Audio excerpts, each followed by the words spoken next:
আসসালামু আলাইকুম বন্ধুরা, আমাদের এই বাঘানটটা মাত্র ল্যান্ড করছে একটু আগেই। আমরা কবুতর ছেড়েছিলাম হচ্ছে 6:50-এ, আর এখন বাজে 8:31। ও আরো 4-5 মিনিট আগেই ল্যান্ড করছে।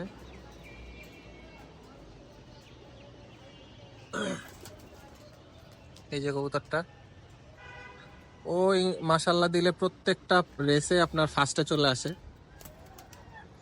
আর ওর মধ্যে কোনো আলহামদুলিল্লাহ কোনো ক্লান্তি নাই।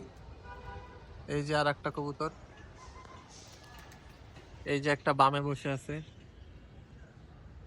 আর ওই যে 3টা আসছে, আরো চলে আসবে। দেখি, আপনাদেরকে জানানো হবে পরবর্তীতে কয়টা আসে।